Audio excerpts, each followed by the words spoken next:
उस समय अपना मुंडन करवाते हैं।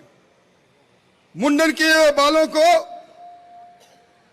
एक लिफाफे में डाल के पत्र लिखते हैं, मुख्यमंत्री जी आपका ईमान मर गया, आपकी नैतिकता मर गई, आप भ्रष्टाचारियों के सरंगना बन गए, आप लुटेरों के अगवा बन गए, इसलिए मैं मुंडन करवा रहा हूं और मेरे शीश के ये बाल आपको भेज रहा हूं। अगर ये बात और कोई कहता तो शायद विश्वास नहीं होता। आपने 4 दिन पहले देखा होगा, अभी चिंता व्यक्त की कैलाश जी ने बिजली के लिए। कैलाश जी ये बिजली तारों से चाहकर अब बिजली के बिल आते हैं तब झटका जरूर लगता है, वरना किसान जब राम रूस गया, ट्यूबवेल चलाने की जरूरत थी। विधानसभा में इन्होंने कहा था हमारे पास 23,309 मेगावाट की बिजली, हम सरप्लस हैं। और कटौती की हालत क्या है। यहां कोई भी होगा जिसकी आंखों में ललाई नहीं होगी, क्योंकि रात को बिजली मिलती नहीं। किसान इंतजार करता रहता है कि बिजली आए तो भागकर अपने ट्यूबवेल का स्टार्टर दबाऊं, प्यासे खेत में मेरी मरती हुई मूंगफली को बचाऊं, मेरी फसल को बचाऊं। किसान भागकर स्विच की ओर बढ़ता है, पता लगता है कि बिजली चली गई। या जिस तरह कांग्रेस आई है बिजली गई है। जब से कांग्रेस आई बिजली गई। अब इस सरकार को गई करने का वक्त आ गया है, वक्त आ गया है बदला लेने का। जब सरकार के मंत्री अशोक चांदना ये कहे कि मेरी सरकार, इस सरकार के अंदर मेरे किसान को बिजली नहीं मिल रही, मैं धरने पर बैठता हूं, और मुख्यमंत्री जी उनको डांटते हैं। आपने अखबारों में पढ़ा होगा, वो मुख्यमंत्री जी कहते हैं लानत है आपकी सरकार को, ले लो अपना मंत्री पद, बिजली तो दे नहीं सकते। ये क्या माजरा है। ये और कोई कहता तो दूसरी बात थी।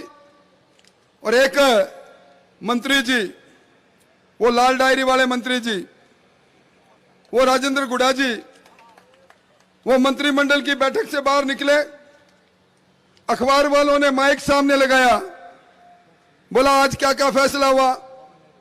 उन्होंने कहा मैं क्या बताऊं, हमारी सरकार का तो अलाइनमेंट ही खराब हो गया।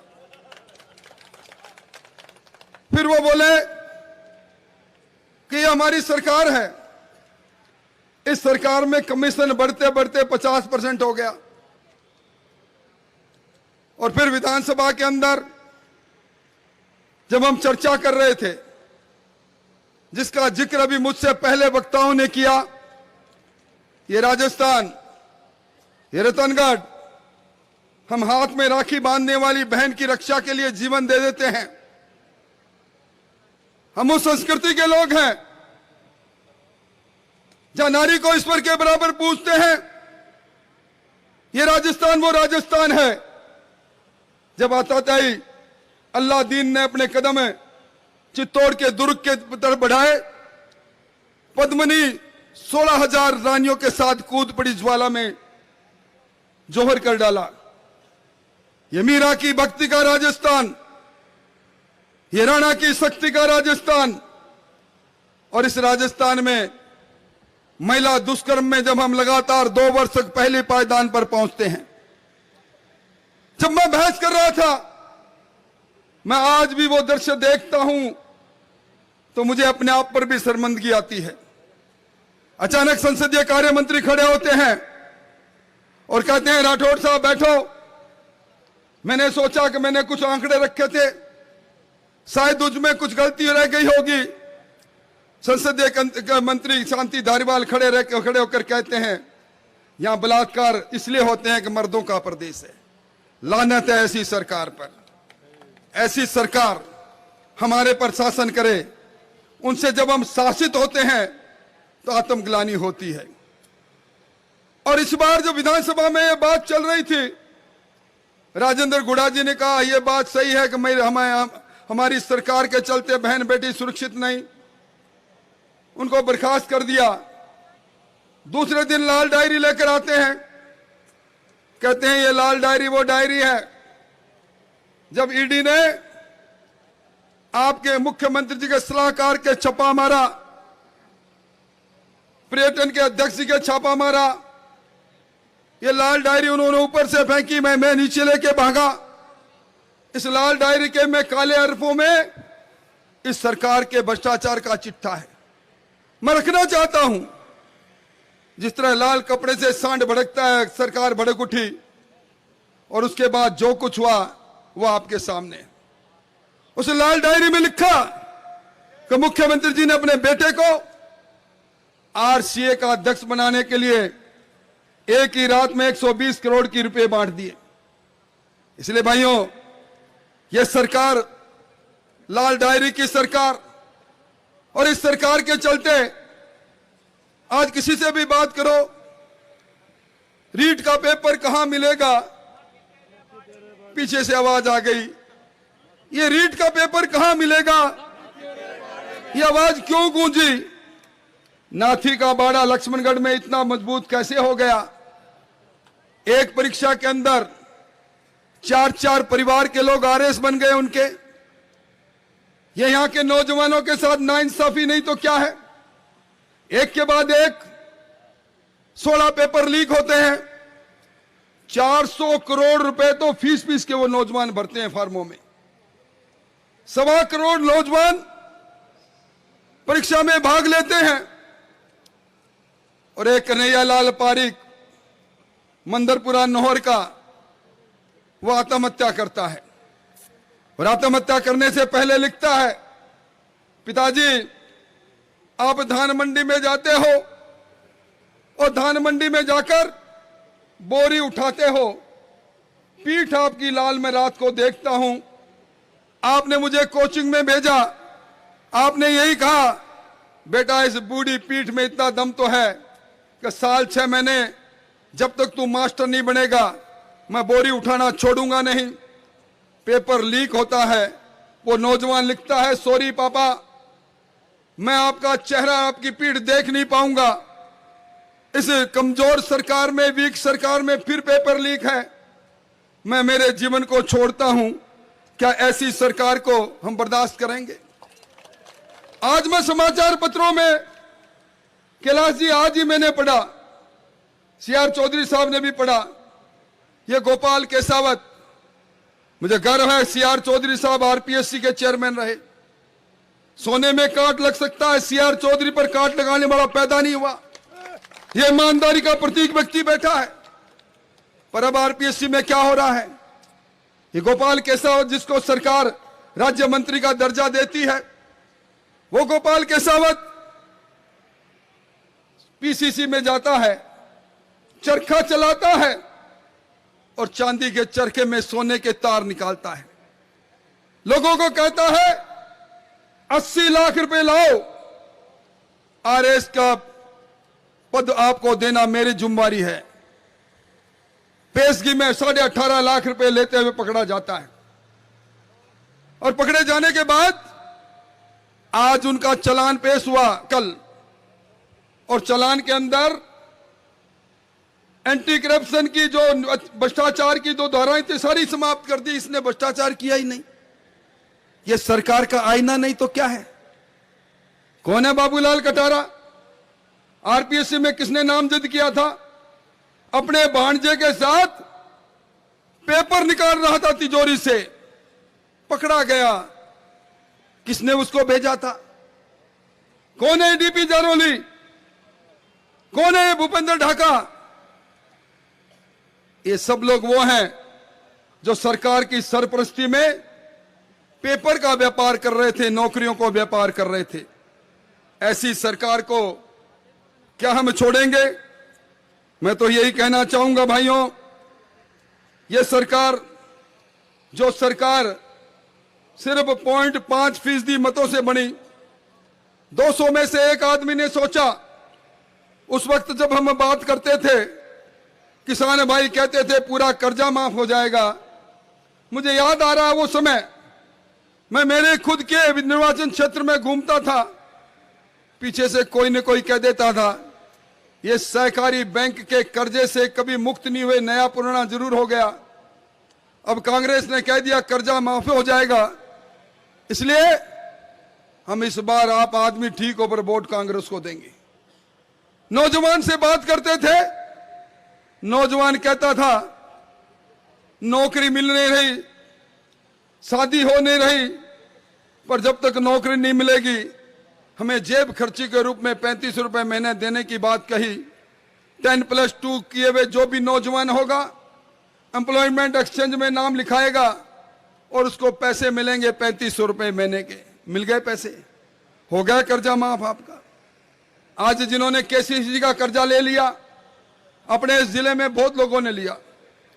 किसान क्रेडिट कार्ड अटल बिहारी वाजपेयी ने प्रारंभ किया, बिचौलियों को समाप्त किया।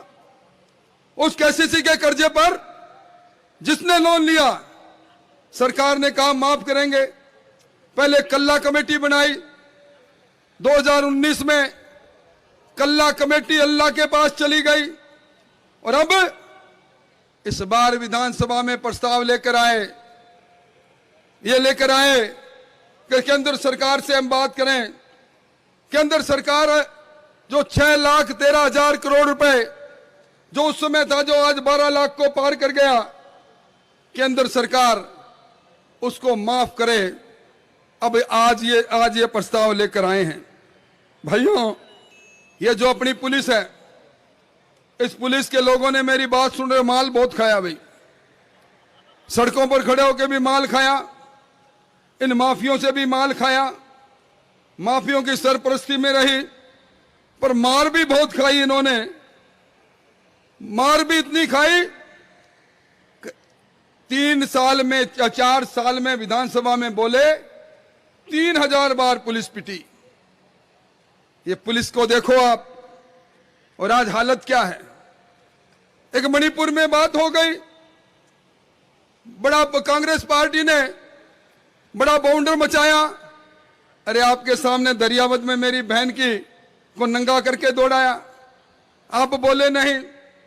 कोटड़ी में एक मेरी बेटी को उठाकर ले जाएं, बलात्कार करके उसको जिंदा भट्टी में डाल दें। मैंने तंदूर कांड सुना था नीना साहनी को जलाने का। कांग्रेस, यूथ कांग्रेस के राष्ट्रीय अध्यक्ष ने एक काम किया, अब वही काम फिर होने लग गया। किस तरह काम चलेगा। और अभी यहां मैंने भाषण सुना राजकुमार जी का, अध्यात्म की बात की राजकुमार जी ने, रामायण के प्रसंगों की बात कही। राजकुमार जी, साधु संतों पर जिस धरती पर अत्याचार होता है, उस धरती को लोग कहते हैं यहां पाप हो रहा है, और जिसके राज में होता है लोग कहते हैं, संत कहते हैं पापों का घड़ा बढ़ रहा है। और जब पापों का घड़ा भर जाता है तो बीच चौराहे उस घड़े को फोड़ना भी पड़ता है, फूटना भी है। हम कैसे भूल जाएं। अभी कृष्ण जन्माष्टमी गई है, आप सबको मालूम है 84 की परिक्रमा है।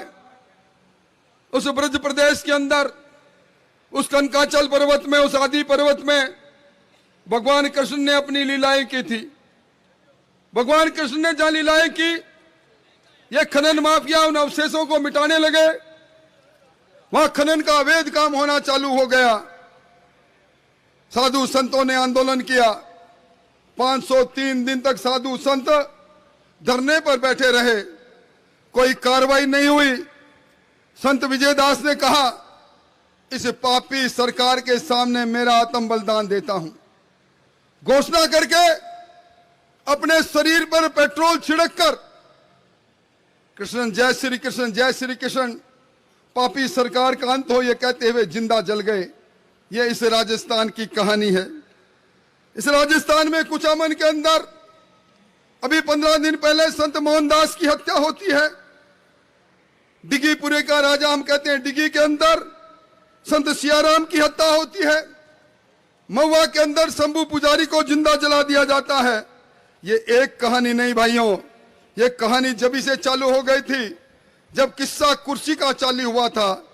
मुख्यमंत्री जी कहते हैं ये कुर्सी मुझे छोड़ती नहीं, और मैं कहता हूं मुख्यमंत्री जी आपकी बैठी हुई कुर्सी को यह जनता इस प्रकार तोड़ेगी, आपकी कुर्सी की चारों टांगे तोड़ेगी।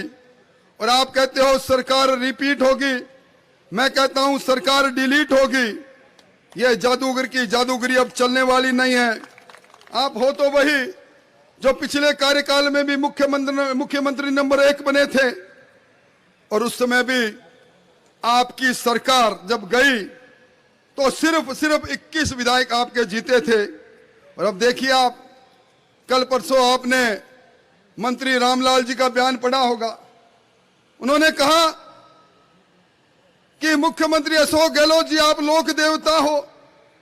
अब ऐसे लोक देवता जिनसे सारा लोक कष्टकारक हो, अगर इस प्रकार के लोक देवता रहेंगे तो किस प्रकार ये राजस्थान बचेगा, जहां अस्मत के अंदर, जहां रिश्वत में हमारी बहन की अस्मत मांगी जाती है, जहां भ्रष्टाचार के अंदर, फिलौदी के अंदर एक एसडीएम कहता है, जब किसान कहता है मेरा काम क्यों नहीं करते, वो कहता है 2 लाख रुपए रिश्वत का लूंगा।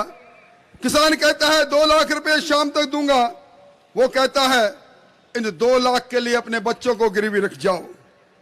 इसलिए मैं कह रहा हूं भाइयों, हमारे बीच में हमारी पार्टी के अगुवा आ गए, वो अपनी बात आपको कहेंगे, पर मैं तो यही कहूंगा, ये महंगाई राहत के नाम पर जो ये आप लोगों को बनाने का काम करते हैं, ये टेलीफोन अगर बहन ले आई है तो मुख्यमंत्री जी की फोटो जरूर देख लेना। उस टेलीफोन के अंदर आपको किसी बात के नहीं, किसी से बात नहीं कर पाएंगे। 1650 रुपया का टेलीफोन 6000 में बेचा जा रहा है। ये अन्नपूर्णा किट खा मत लेना, ले मत लेना, इसके तेल में मिलावट है, इसकी खाद, इसके धनिये में मिलावट है। और मैं चूंकि प्रदेश अध्यक्ष जी अब मंच की ओर बढ़ चुके हैं, हम सब इंतजार कर रहे थे, आप उनका खैर मकदम करेंगे। अंतिम यही बात कहूंगा, अंतिम बात यही कहूंगा, कहां गई कानून व्यवस्था?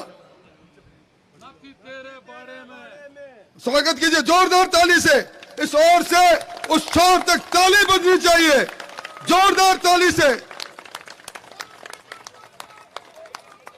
भारतीय जनता पार्टी जिंदाबाद, भारतीय जनता पार्टी जिंदाबाद, सारे नेता जिंदाबाद।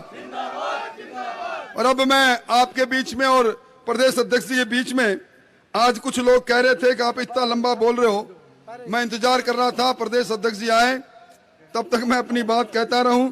अब अध्यक्ष जी आपके बीच में आए हैं, अंत में मैं यही कहूंगा, कहां गई कानून व्यवस्था? रक्षक बन बैठे हैं भक्षक, कहीं हत्या, कहीं बलात्कार, कहीं माफियों का अत्याचार, भ्रष्ट निकम्मी ये सरकार। परिवर्तन अब की बार, परिवर्तन अब की बार।